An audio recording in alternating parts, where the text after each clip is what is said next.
दोस्तों, मशहूर comedian Charlie Chaplin ने कहा था कि इस दुनिया में सब कुछ बदल जाता है। आपके दुख भी अस्थाई नहीं है, यानी कि एक वक्त ऐसा आएगा जब जिस बात से आज आप बहुत परेशान हैं वो चीज़ ही बदल जाएगी। इसलिए आप लोग अपने लक्ष्य को पाने के लिए लगातार प्रयास करते रहें। अगर आप प्रयास करेंगे, आप परिश्रम करेंगे तो चीज़ें आपके मुताबिक होंगी। अगर आप परिश्रम नहीं करते हैं तो चीज़ें आपके मुताबिक नहीं होंगी और अपने तरीके से सेटल हो जाएंगी। तो सब कुछ डिपेंड करता है आपके पुरुषार्थ पर। देखिए फ्रेंड्स, आज की तारीख है 9 दिसंबर और यहाँ पर देखो जो सबसे बड़ी खबर है वो ये है, जैसा कि आप सभी लोग जानते हैं कि यूपी टीजीटी और पीजीटी के एग्ज़ाम डेट को लेकर पिछले लगभग 1.5-2 महीने से अभ्यर्थी जो हैं खासे परेशान हैं। वो चाहते हैं कि एग्ज़ाम डेट बहुत जल्दी डिक्लेयर की जाए, लेकिन अब एक अलग तरीके की मांग की जा रही है। जैसा कि आप यहाँ पर खबर में देख रहे हैं कि प्रशिक्षित स्नातक शिक्षक यानी कि टीजीटी और प्रवक्ता संवर्ग यानी कि पीजीटी भर्ती 2022 में पहले कहा जा रहा है कि पदों की संख्या बढ़ाई जाए। इस बार लगभग कुल मिला के टीजीटी और पीजीटी में 13 लाख उम्मीदवार हैं और कुल पदों की संख्या लगभग 4000 मान लेते हैं, 4100 समथिंग है, 4163 एग्जैक्ट है। तो यहाँ पर मांग की जा रही है कि मार्च 2023 तक, या यूँ कहिए कि मार्च 2024 तक जितने भी पद रिक्त हो रहे हैं उन पदों को भी वर्तमान समय की जो वैकेंसी है उसमें ऐड करके then after exam date declare किया जाए। और इसके लिए कल बड़ी संख्या में जो एस्पिरेंट हैं उन्होंने बोर्ड पर यानी कि चयन आयोग पर प्रदर्शन भी किया है और इसी के सापेक्ष कुछ वीडियो रिलीज भी हुए हैं, जहां पर आप ये देख सकते हैं। ये विकी खान, तो ये सारे लोग कल पहुंचे थे और यहाँ पर मांग की जा रही है कि जो रिक्त पद हैं उनकी संख्या बढ़ाई जाए, मतलब 4000 से ये पद बढ़ाकर 14000 किए जाएं, क्योंकि पहले बात कही जा रही थी कि लगभग 40000 पद रिक्त हैं। और फिर बाद में क्रमशः जब विज्ञापन जारी हुआ तो विज्ञापन जारी होते समय ये पद घटकर 4000 हो गए और अब इन पदों को फिर से बढ़ाए जाने की मांग की जा रही है। तो जैसा कि आप लोग जानते हैं फ्रेंड्स कि प्रदेश में नई सरकार के गठन के बाद 100 दिन की कार्ययोजना में अधिकतम रोजगार का संकल्प लिया गया और इसी क्रम में टीजीटी और पीजीटी 2022 का विज्ञापन चयन बोर्ड ने जारी किया था और इसमें प्रवक्ता के 17 विषयों और सहायक अध्यापक यानी कि टीजीटी के 15 विषयों के संयुक्त रूप से 4163 पदों पर विज्ञापन जारी हुआ था। बाकी की कहानी आप सबको पता है कि विज्ञापन जारी हुआ, आवेदन लिए गए और उसके बाद एग्ज़ाम डेट डिक्लेयर नहीं हो पाई और एग्ज़ाम डेट को लेकर ये कहा गया कि जब तक सदस्यों की नियुक्ति नहीं होती है तब तक एग्ज़ाम डेट डिक्लेयर नहीं किया जा सकता। और इसके बाद ये पूरी कहानी आगे बढ़ रही है। फिलहाल जो अभ्यर्थी हैं वो यही मांग कर रहे हैं कि पदों की संख्या भी बढ़ाई जानी चाहिए, उसके बाद ही फिर एग्ज़ाम डेट जो है वो डिक्लेयर किया जाना चाहिए। और लगभग सभी अखबारों ने प्रमुखता से इस खबर को अपनी कवरेज में शामिल किया है। रिक्तियों की संख्या बढ़ाने के लिए चयन बोर्ड पर प्रदर्शन, मतलब ये कि बस यहाँ पर न्यूज़ का जो सार संक्षेप है वो यही है कि अभ्यर्थी चाहते हैं कि एग्ज़ाम डेट से पहले पदों की संख्या बढ़ाई जाए और इसके संदर्भ में उनकी जो वार्ता हुई है संबंधित अधिकारियों से, तो उनकी ओर से पहले की तरह थोड़ा सा आश्वासन उनको मिल गया है।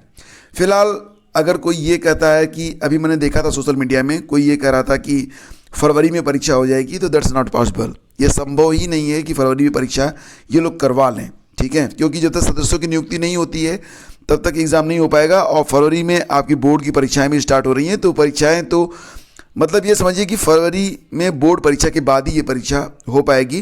तो फिलहाल अभी जब तक बातें क्लियर नहीं है तब तक तो ये तो आप लोग समझ ही रहे हैं कि जब तक आपके सामने कोई डिक्लेरेशन नहीं आता है तब तक सिर्फ और सिर्फ लोग अफवाहें उड़ाते रहेंगे और अफवाहों पर आपको भरोसा नहीं करना है।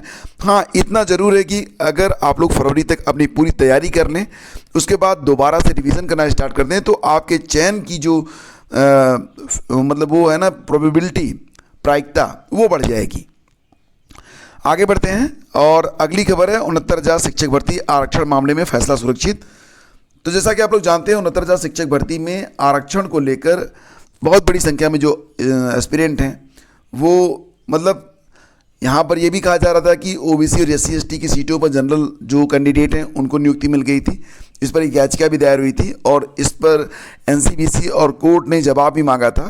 फिलहाल एक याचिका इस पर जनरल कैंडिडेट्स ने डाली थी और इसमें यह कहा गया था कि 69,000 शिक्षक भर्ती में जो प्रारंभिक परीक्षा हुई थी मतलब सीटेट के लेवल पर, उसके बाद शिक्षक भर्ती परीक्षा हुई थी, तो दोनों में ही जो है आरक्षण दिया गया। तो दोहरा आरक्षण क्यों? तो कुछ इस प्रकार की बात यहाँ पर कही गई थी। तो इस पर जो है फिलहाल सुनवाई हो चुकी है और कोर्ट ने अपना जो फैसला है वो सुरक्षित कर लिया है और बृहस्पतिवार को इस पर सुनवाई हुई। तो याचिका का आरोप है कि आरक्षित वर्ग के अभ्यर्थियों को टीईटी तथा सहायक अध्यापक परीक्षा में जो छूट मिलती है, मतलब एक बार टीईटी में छूट मिलती है, फिर शिक्षक भर्ती परीक्षा में छूट मिलती है, दोहरा आरक्षण की बात कही गई।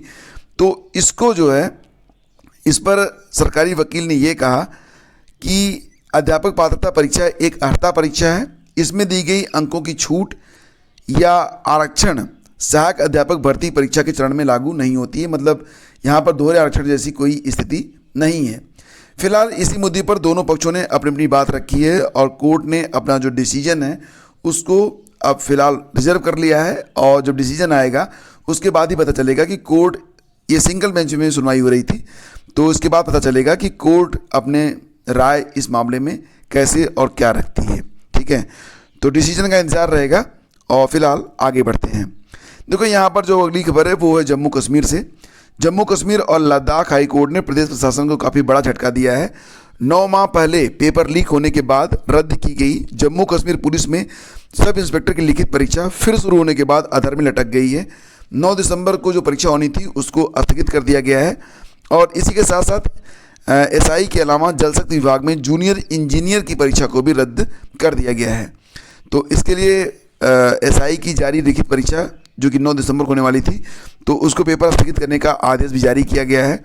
यहाँ पर जो पूरा मैटर था वो ये इस प्रकार से था कि यहाँ पर जो एजेंसी लगाई गई है परीक्षा कराने के लिए, उस पर आरोप लगाए गए कि ये एजेंसी अपनी विश्वसनीयता खो चुकी है और कई बार ब्लैकलिस्ट हो चुकी है। उसके बावजूद इसी एजेंसी के सहारे जम्मू कश्मीर और लद्दाख में एसआई और जूनियर इंजीनियर की भर्ती परीक्षा करवाई जा रही है। तो इसी पर कोर्ट ने संज्ञान लिया था और इसके बाद ये आदेश जारी किया है।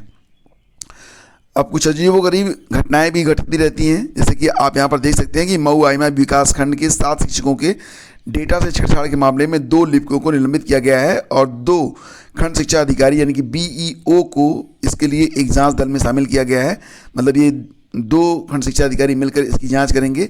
पूरा मामला ये था कि यहाँ पर 2 क्लर्क हैं जिन्होंने 7 शिक्षकों को दिखा दिया कि ये 7 शिक्षक अपना रिजाइन दे चुके हैं, त्यागपत्र दे चुके हैं, और जब उनका वेतन नहीं आया तब उन लोगों ने जब इसकी छानबीन शुरू की तो पता चला कि आपका तो रिज़ाइन वहाँ पर सबमिट है जबकि उन्होंने रिज़ाइन दिया नहीं था। तो इस प्रकार से मैटर है। फिलहाल अब इस पर भी जांच की जा रही है कि कैसे ऐसे हो गया। और देखो फ्रेंड्स, यहाँ पर एक बड़ी खबर निकल के सामने आ रही है। एडेड जूनियर हाई स्कूल से मिले रिक्त पदों में अंतर, ब्यौरा तलब। तो जैसा कि आप लोग जानते हैं कि सहायक अध्यापक जूनियर हाई स्कूलों में शिक्षकों की भर्ती से पहले बेसिक शिक्षा विभाग विभिन्न जिलों में रिक्त पदों के ब्यौरे का मिलान कर रहा है और इस क्रम में लगभग 4 दर्जन जिलों के बीएसए और प्रधानाध्यापकों व शिक्षकों के रिक्त पदों का ब्यौरा मानकों के मुताबिक परीक्षण करके उपलब्ध कराने को कहा गया है। इसके बाद प्रधानाध्यापक के 390 और शिक्षकों के 1507 पदों पर भर्ती का कार्यक्रम जारी होगा। लेकिन यहाँ पर एक पेंच फंस रहा है। पेंच क्या है कि जैसा कि आप लोग जानते हैं कि ये जब विज्ञापन जारी हुआ था तो उस समय जो पद थे वो वास्तविक रूप से यही थे, लेकिन इसके बाद इस परीक्षा के बाद फिर काफ़ी काफ़ी लंबा समय लग गया। तो अब जब नियुक्ति की बारी आई है, जैसा कि आप लोग जानते ही हैं कि रिजल्ट जारी हुआ था, रिजल्ट जारी होने के बाद संशोधित परिणाम जारी किया गया। उसके बाद अब जब नियुक्ति की बारी आई है तो इसका जो सीटें हैं उसका ब्यौरा दोबारा से तलब किया गया, तो उसमें डिफरेंस आ रहा है। यानी कि पहले जो सीटें थी और अब जो उपलब्ध सीटें हैं उसमें अंतर आ चुका है। तो अधिकारियों के अनुसार वर्ष 2020 में जब ये विज्ञापन जारी हुआ था तो उसके आधार पर जो वैकेंसीज हैं और वर्तमान में जो वैकेंसीज हैं उसमें ये अंतर है कि लगभग 40 विद्यालय ऐसे हैं जिन्होंने ये कह दिया कि अपने यहाँ कई विद्यालयों को उन्होंने उच्चीकृत दिखा दिया है। तो इस प्रकार से पदों की संख्या में थोड़ा सा डिफरेंस हो चुका है और ये निश्चित रूप से एक मुद्दा है। तो इससे थोड़ी सी देरी तो और होगी ही होगी। और देखो यहाँ पर कुछ और भी खबरें हैं। 1,500 चयनितों को लगी 1-1 लाख रुपए की शपथ। मतलब यहाँ पर चयनित होने के बावजूद नियुक्ति पत्र अभी तक नहीं मिल पाया है और नियुक्ति पत्र न मिलने के कारण अभ्यर्थियों को सैलरी नहीं मिल पा रही है। सैलरी न मिल पाने की वजह से फिर खैर इन लोगों को आर्थिक नुकसान तो हो ही रहा है। अभ्यर्थी मांग कर रहे हैं कि जल्द से जल्द जो कार्यक्रम जारी होता है सरकार के द्वारा, जिसमें उनको नियुक्ति पत्र मिलता है, तो उसको घोषित करके उनको नियुक्ति पत्र दिया जाए, क्योंकि उनको आर्थिक रूप से काफ़ी परेशानी हो रही है। अब वो चयनित हो चुके हैं तो निश्चित रूप से उनको लग रहा होगा कि भाई सैलरी मिलती तो क्या बात थी। और यहाँ पर पश्चिम बंगाल से एक खबर है छोटी सी, कि उम्र सीमा पार होने के बाद भी दी गई शिक्षकों की नौकरी। तो कलकत्ता हाईकोर्ट पहुंचे 193 अभ्यर्थी, मुकदमा दायर हुआ है।